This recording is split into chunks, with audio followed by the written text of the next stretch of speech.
Está no ar o Revista TST, o programa do Tribunal Superior do Trabalho com as principais notícias da semana na Justiça Trabalhista. E hoje você confere: dispensa de bancário um dia depois de sofrer mal súbito é reconhecida como discriminatória. Empregador doméstico é condenado por tratamento ofensivo à babá. No quadro Quero Post, saiba se nas verbas indenizatórias referentes a dano moral e material incidem descontos de contribuição fiscal. E ainda, a posse de Breno Medeiros como novo ministro do Tribunal Superior do Trabalho. Tudo isso e muito mais, o Revista TST está no ar.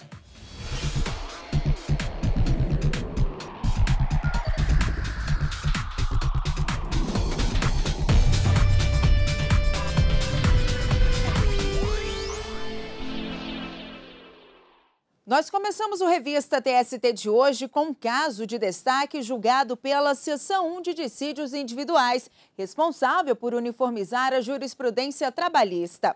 E quem traz esse destaque para a gente é o repórter Dalai Solino. Olá, Dalai. Olá, Ana Amélia. Um ex-empregado da Petrobras recorreu à Justiça do Trabalho para questionar o valor recebido como complementação de aposentadoria. O trabalhador aderiu ao Programa Básico da Fundação Petrobras de Seguridade Social, Petros, em janeiro de 1970, quando era válido o regulamento de 1969. Mas a aposentadoria dele foi calculada de acordo com o regulamento de 1991, ano em que ele parou de trabalhar, o que foi menos vantajoso para o trabalhador. Os ministros da SDI1, por maioria, aceitaram o recurso do empregado e restabeleceram a condenação da Petros e da Petrobras ao pagamento das diferenças de complementação da aposentadoria. A gente vê mais detalhes na reportagem. O Tribunal Regional do Trabalho do Rio Grande do Sul negou o recurso da Petrobras e da Fundação de Seguridade da empresa, a Petros. Para o TRT, o trabalhador tem direito de receber a quantia que deixou de ser paga devido ao cálculo da aposentadoria com base no programa que estava em vigor em 1991, em vez do regulamento de 1969. A Petros recorreu ao TST. A fundação alegou que, como a entidade é de previdência complementar e não possui renda própria, não é possível manter o equilíbrio econômico-financeiro sem o aumento da contribuição do empregado e da empresa patrocinadora. Na 7ª turma, os ministros aceitaram um recurso com base na Lei Complementar 108 de 2001. Segundo a legislação, o custeio dos planos de benefícios será de responsabilidade do patrocinador e dos participantes, inclusive assistidos. O caso chegou à Seção 1 de Dissídios Individuais, que teve outro entendimento. O relator, ministro Márcio Eurico Vitral Amaro, aceitou o recurso do trabalhador com base no item 3 da súmula 288 do TST, que ressalta que após o vigor das leis complementares 108 e 109 de 2001, a complementação da aposentadoria será regida pela norma vigente na data da implementação dos requisitos para a obtenção do benefício, ressalvados o direito adquirido do participante que já tinha implementado os requisitos para o benefício e o direito acumulado do empregado, que até então não preencheu tais requisitos. Dando-lhes provimento para restabelecer a condenação das reclamadas ao pagamento de diferença de complementação de aposentadoria decorrentes da utilização da fórmula de cálculo prevista no regulamento vigente ao tempo da contratação. Item 3 da súmula 288, sem aplicação do coeficiente redutor. O ministro Cláudio Brandão, que participou também do julgamento na 7ª turma, abriu o voto divergente.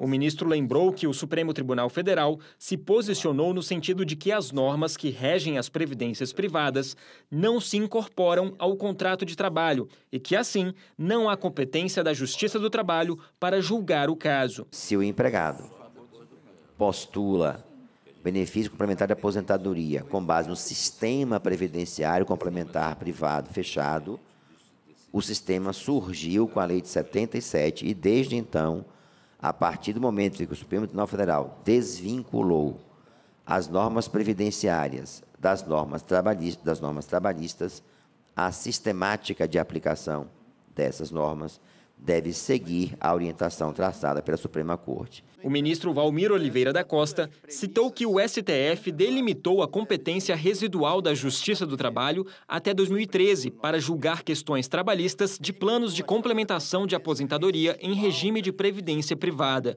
De duas, uma. Se reconheceu a competência material trabalhista, é porque a relação era de natureza contratual trabalhista, não era relação de natureza previdenciária.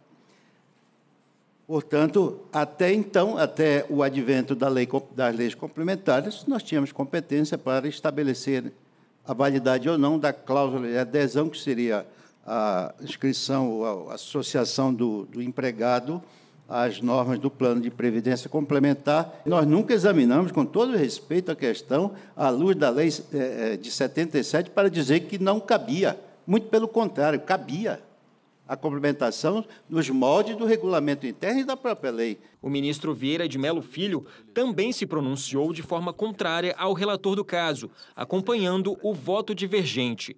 Para o ministro, após a decisão do STF, a questão não seria de competência da Justiça do Trabalho. Se eu não tenho vínculo entre o contrato de trabalho e a relação previdenciária, como eu posso dizer que hão de prevalecer as regras regulamentares relativas à admissão do empregado, que é uma construção jurisprudencial trabalhista? Os demais ministros seguiram o voto do relator. Por maioria, vencidos os ministros Cláudio Brandão e Vieira de Mello Filho, ficou restabelecida a condenação da empregadora e da Petros ao pagamento de diferenças de complementação de aposentadoria, seguindo o regulamento vigente da época de contratação. E também tivemos julgamento de destaque na seção 2 de dissídios individuais. Vamos conferir. A seção 2 de dissídios individuais do Tribunal Superior do Trabalho negou o recurso de ex-empregados do Banco Santander que foram demitidos após inquérito administrativo. Os trabalhadores foram demitidos depois de o inquérito concluir que, mesmo não exercendo funções de diretores no banco, eles emitiram pareceres que resultaram na aprovação de empréstimos com valores muito elevados, causando prejuízo para a instituição financeira. Os ex-empregados então entraram com a ação rescisória, alegando que não foi observado o princípio da imediatidade, no caso, uma vez que a demissão só ocorreu 4 anos depois da falta grave cometida por eles. O relator na SDI 2, ministro Douglas Alencar Rodrigues, não aceitou o recurso e afirmou que o princípio da imediatidade não poderia ser aplicado no caso. A imediatidade é um critério doutrinário que não encontra disciplina nos preceitos constitucional e legal já mencionados. E por isso não me parece possível reconhecê-los vulnerados. Acrescento mais que a premissa fática que anima a pretensão dos autores, segundo a qual decorreram 4 anos dos eventos que levaram à resolução do contrato, a sanção final capital que lhes foi imposta, não foi inscrita essa premissa fática, não consta do acórdão rescindendo. O ministro ainda explicou que, para entender que não houve ato de improbidade por parte dos trabalhadores, seria necessário o reexame de fatos e provas, o que é vedado pela súmula 410 do TST. No caso concreto, pudéssemos nós revisitar a prova e revalorar as circunstâncias em que esses pareceres foram lavrados, talvez pudéssemos chegar à conclusão de que não houve improbidade, mas, quem sabe, uma desídia grave. Evidentemente, empregados qualificados em posição de destaque na estrutura empresarial, responsáveis por promoverem ações de avaliação de risco nas operações creditícias postuladas junto à instituição financeira, não poderiam, de fato, deixar de alertar para os riscos envolvidos nas transações que acabaram ultimadas, objetos, inclusive, de apurações criminais e que levaram, como disse a ilustre advogada, a um prejuízo expressivo ao patrimônio do Estado de São Paulo. Por unanimidade, o recurso dos trabalhadores foi negado, ficando mantida a decisão do Tribunal Regional do Trabalho da 2ª Região em São Paulo. Nos dias 23 e 24 de novembro, O Tribunal Superior do Trabalho vai sediar o primeiro Congresso Internacional de Direito e Tecnologia. Mais de 30 especialistas de 9 países vão investigar e debater a inteligência artificial no direito e o uso de tecnologias com grande impacto e potencial de transformar a área jurídica nacional. Quem quiser participar pode se inscrever até o dia do evento no site congressodireitoetecnologia.com.br. E no próximo bloco, saiba se nas verbas indenizatórias referentes a dano moral e material incidem descontos de contribuição fiscal. É no quadro Quero Post.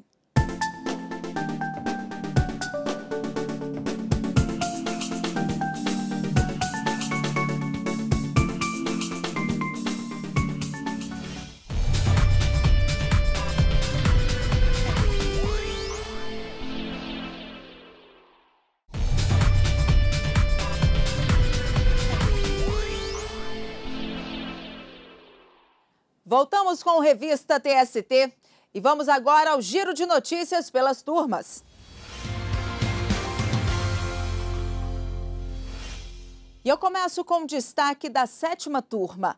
Um bancário do Citibank, que foi dispensado um dia depois de sofrer mal súbito, comprovou na justiça que a dispensa foi discriminatória e que a doença tinha relação com o trabalho. Inicialmente, o Tribunal Regional do Trabalho do Rio de Janeiro havia entendido não haver provas de que a enfermidade ou mal súbito tivessem realmente se originado do trabalho. Assim, a dispensa não poderia ser considerada discriminatória.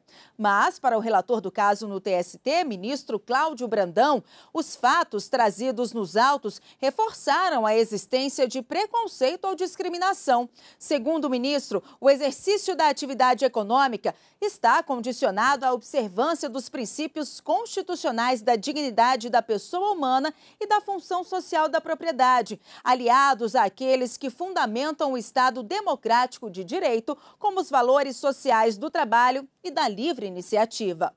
E a primeira turma manteve condenação imposta a uma construtora em Maceió que havia sido multada por pagar verbas rescisórias com cheque de outra praça. Veja na reportagem. A consolidação das leis do trabalho, a CLT, é clara. Quando o empregado é desligado da empresa, existe um prazo para que o pagamento das verbas rescisórias seja efetuado. Até o primeiro dia útil após o término do contrato ou até o 10º dia, contado da data da notificação da dispensa, quando não houver o cumprimento do aviso prévio.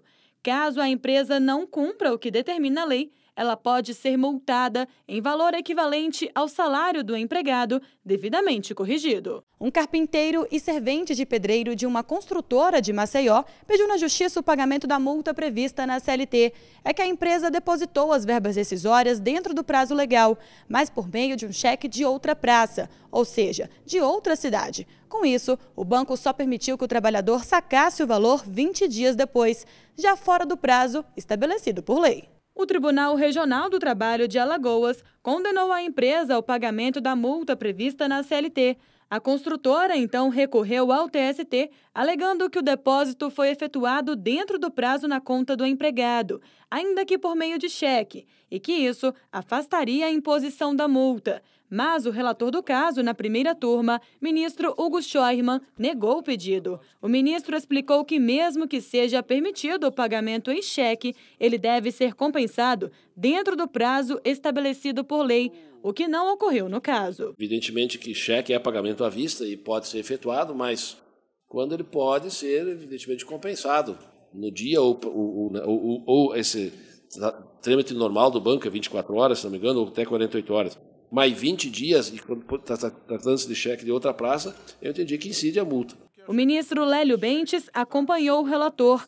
Para o ministro, a empresa não cumpriu o prazo legal estabelecido pela CLT, já que o empregado só conseguiu sacar o valor dias depois. Submeter o trabalhador a aguardar 20 dias para o recebimento das verbas rescisórias, obviamente, não cumpre a finalidade do dispositivo legal. Eu acompanho o eminente relator cumprimentando Sua Excelência. Todos os ministros tiveram o mesmo entendimento e a construtora foi condenada ao pagamento de multa ao empregado.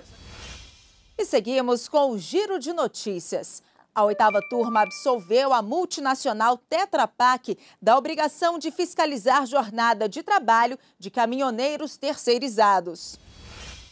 A condenação havia sido determinada pelo Tribunal Regional do Trabalho do Paraná após a ação apresentada pelo Ministério Público do Trabalho com base em irregularidades registradas pela Polícia Rodoviária Federal sobre a jornada de um caminhoneiro terceirizado da Tetra Pak. Para o MPT, a empresa descumpriu o artigo do Código de Trânsito Brasileiro que determina que nenhum transportador de cargas ordenará a qualquer motorista a seu serviço, ainda que subcontratado, que conduza veículo sem o cumprimento integral dos 30 minutos para descanso, dentro de cada 6 horas trabalhadas.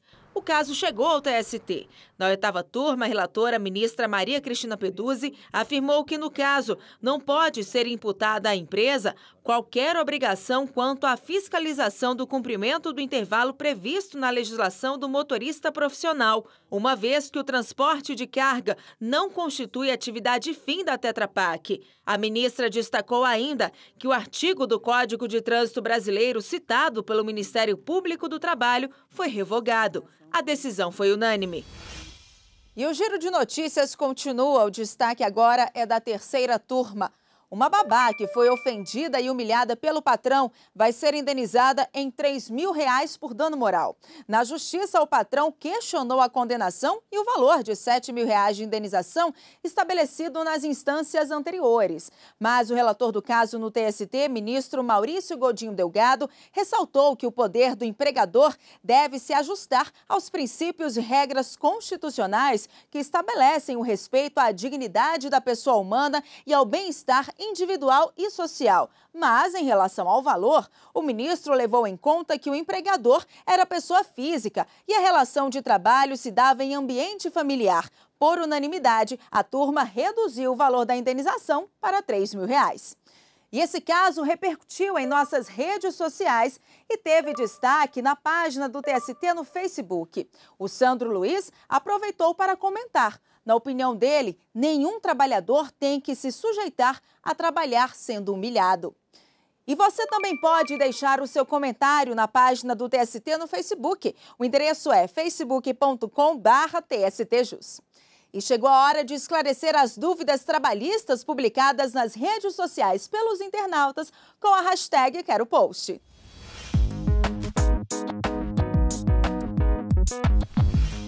E a dúvida de hoje, publicada no Facebook com a hashtag Quero Post, é da Juliana Monzani. Ela quer saber se nas verbas indenizatórias referentes a dano moral e material incidem descontos de contribuição social e fiscal. Vamos conferir na reportagem. A vaga como vendedora de seguros em um site de empregos parecia a oportunidade perfeita para a Lúbia dar uma guinada na carreira. O salário era maior do que eu estava ganhando na época e o salário real também ia ser bom. Eu tinha faculdade, tinha outros compromissos para pagar, então ia me dar uma condição de manter o meu padrão que eu já tinha conquistado, né, com muito trabalho, com muito suor. Tinha um horário que era favorável para mim, de dentro da minha realidade, o ticket de alimentação, plano de saúde e alguns benefícios que nem todas as empresas oferecem, assim, a princípio, para o funcionário. Com a promessa de que seria efetivada imediatamente, a profissional pediu demissão do emprego em que trabalhava há 1 ano. Só que o tempo foi passando e nada da contratação. Foram quase 2 meses sem salário, sem carteira assinada e nem vale transporte. Eu chamei o gerente de RH para conversar novamente, né? Ter uma conversa particular com ele, para esclarecer mesmo a situação e relembrei ele, olha, eu estava trabalhando, eu pedi conta de um emprego para vir para cá e não é sério. E as minhas contas estão chegando, isso aqui é para valer? Aí ele falou daqui 2 meses, alguma coisa. E eu percebi que eu tinha entrado num barco furado. Com a ajuda da Defensoria Pública da União, a Lúbia decidiu então entrar com uma ação contra a empresa. Em pouco mais de 1 ano, a Justiça do Trabalho concedeu a ela uma indenização no valor de R$21 mil por dano moral. O empregador também foi condenado a depositar o valor do INSS, referente ao período em que ela ficou à disposição da empresa. Mas ao ganhar uma indenização, o trabalhador recebe o valor inteiro determinado pela Justiça do Trabalho ou existe algum desconto referente à taxa ou imposto? Nem o empregado nem o empregador vão pagar nenhum acréscimo além da reparação. Se você é uma empresa, você foi condenado ao pagamento de R$10.000 a título de dano moral para o seu funcionário, então você vai pagar apenas R$10.000, não há nenhum acréscimo de contribuição social ou de outro imposto em relação a essa verba. O Código Tributário Nacional prevê o pagamento de impostos somente nos casos de produto de capital e do trabalho, ou ainda sobre a aquisição ou aumento do patrimônio. Como as indenizações não se encaixam em nenhum dos casos, não são cobrados impostos sobre elas. O trabalhador não paga nada justamente por essa natureza indenizatória dela. Não há nenhum corte, ele recebe aquele valor de forma integral, sem haver qualquer incidência de contribuição social. E qual é a sensação que fica quando a justiça ela é feita? É uma sensação muito boa, é uma sensação de que eu sou cidadã, Isso é de ter o seu direito respeitado, mesmo tendo sido por força da lei.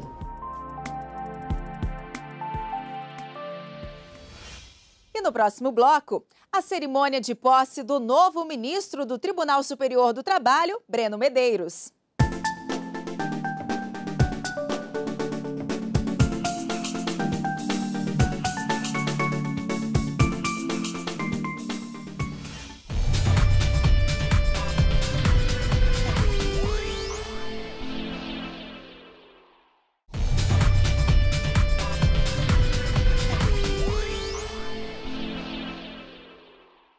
O desembargador Breno Medeiros tomou posse como ministro do Tribunal Superior do Trabalho.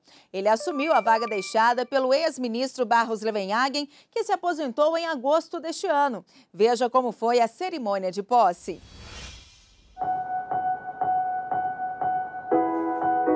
A foto oficial foi tirada momentos antes da posse.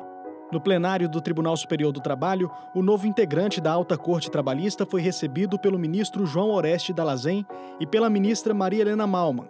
A cerimônia foi prestigiada pelo antecessor, ministro Barros Levenhagen, aposentado em agosto deste ano. O presidente do TST, ministro Ives Gandra Martins Filho, destacou a importância do ingresso do novo ministro neste momento na mais alta corte trabalhista. Eu fico muito contente por conhecer já o Dr. Breno como conselheiro aqui do Conselho Superior da Justiça do Trabalho. Temos trabalhado juntos e, ao mesmo tempo, ele já esteve convocado aqui no TST. Conhecemos a competência e o equilíbrio de Sua Excelência. Natural de Curitiba, no Paraná, Breno Medeiros é graduado pela Faculdade de Direito da Universidade Federal do Paraná, com especialização em Engenharia da Qualidade pela Escola Politécnica da Universidade de São Paulo. Foi promotor de justiça no Paraná e, em 1992, ingressou na magistratura como juiz do trabalho substituto da 18ª Região. No ano seguinte, foi promovido a juiz titular da 9ª Vara do Trabalho de Goiânia e, em 2009, tornou-se desembargador do TRT de Goiás, onde foi corregedor, vice-presidente e, desde fevereiro deste ano, ocupava a presidência do regional. Estamos muito felizes e muito orgulhosos de ter mais um oriundo do estado de Goiás tomando posse no Tribunal Superior do Trabalho. O ministro Breno Medeiros já atuou no TST entre 2014 e 2015. Ele esteve na corte como desembargador convocado. Foi um momento muito bom da minha carreira quando eu atuei aqui por 20 meses. Tive grandes companheiros aqui, os ministros que atuam na 8ª turma. E agora estou regressando de forma definitiva, tenho 25 anos de carreira e a tendência é de ficar mais 25 anos aqui no TST. E vamos conferir quais serão os destaques da próxima edição do programa Jornada, que vai ao ar toda segunda-feira às 7h30 da noite na TV Justiça. E quem conta pra gente é a apresentadora do Jornada, Carolina Sete. Olá, Carolina. Olá, Ana Amélia. No Jornada desta semana, teremos uma reportagem especial sobre compliance trabalhista. Esse termo se refere a boas práticas no ambiente de trabalho com o cumprimento das leis para evitar futuros conflitos trabalhistas. No quadro Saúde e Segurança no Trabalho, vamos falar sobre doenças ergonômicas, como elas afetam o dia a dia do trabalhador e o que fazer para se prevenir. Em Curitiba, Justiça do Trabalho promove conciliação entre milhares de professores e o estado do Paraná. E no quadro Trabalha Brasil, vamos conhecer a rotina de uma barbeira.